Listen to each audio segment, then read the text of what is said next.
Alright, it's Jimmy Bob from CY Cabinet Painters. Today I am mixing catalyst into my EnviroLac 200 series.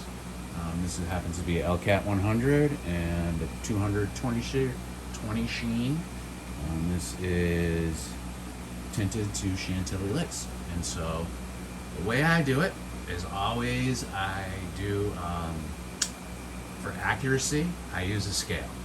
And today I'm mixing up 3,000 grams, which is 3 liters of the Envirothane, which is already in here out of the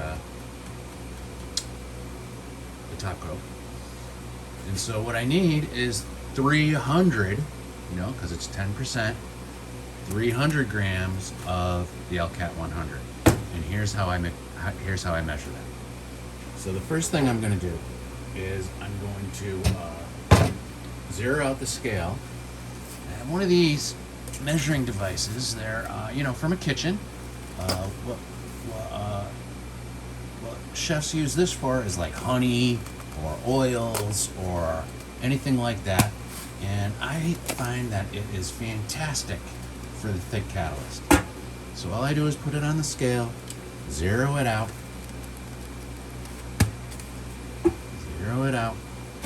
and then measure out the catalyst. Of course, I'm going to put my mask on, so I might be a little muffled. So bear with that.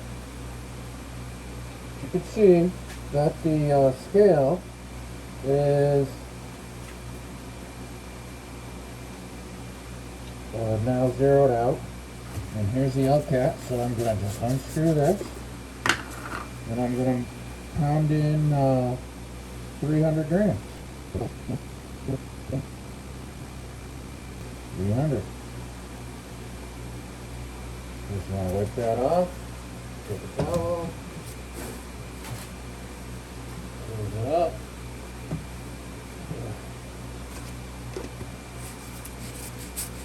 The other key here is to mix this in slowly.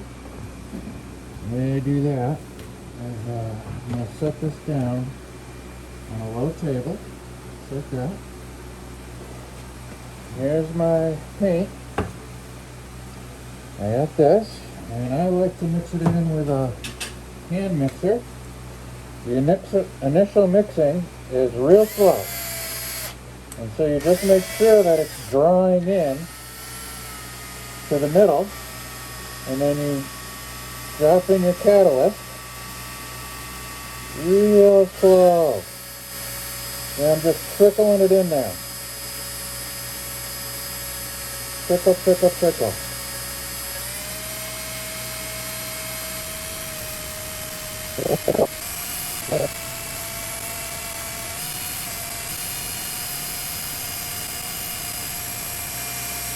So as you get to the bottom of this, it starts to get a little slower. I'm just using my waist here, and I'm going to force more out with the plunger action of this thing. And so it's really just scraping the sides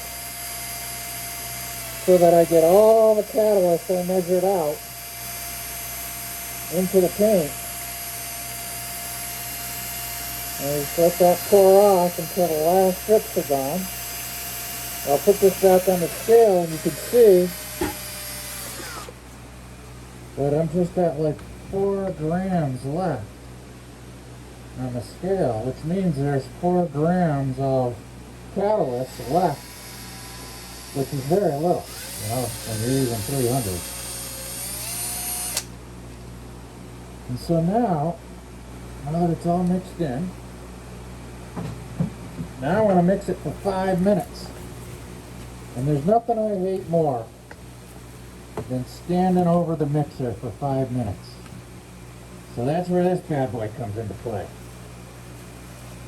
So I put it on the mixer. This is an 8-quart mixer from Amazon. I use this attachment. I set that up, drop it in, turn it on a low speed. I set my timer for 5 minutes, let it roll, and away I go.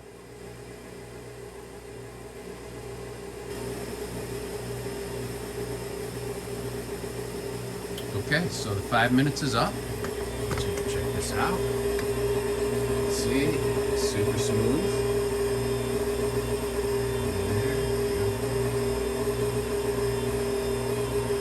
Now I just turn it off. This is going to be a little tough because it's a two-handed job, so I'm just going to back up the camera here so you can see exactly what I'm doing.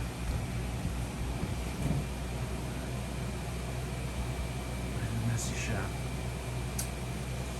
This is a workshop and it's the end of the day. So again, I'm going to put my mask back on.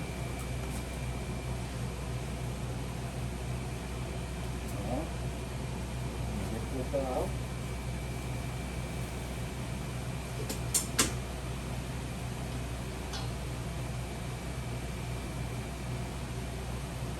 Take this, I wash this right off. That's ready for next time. Nice piece of paint.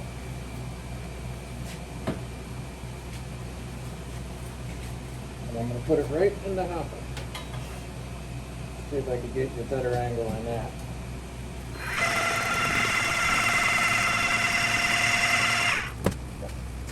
And this spatula actually came with the mixer, and it works great for scraping out the bucket. I'm just going to pour it right in.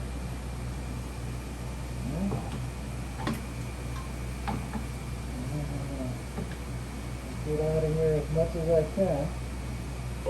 You know, after you finish mixing, I like to wait another 5 minutes before I use it. And so it's a mix for 5 minutes, and then it's a wait, let the paint settle for 5. I'll just kind of get out as much as I can. And then, in that 5 minutes, I'm going to clean this stuff up so it's ready for next time. So that is pretty much it. Paint's beautiful, the stuff needs to be cleaned. That's how I do it.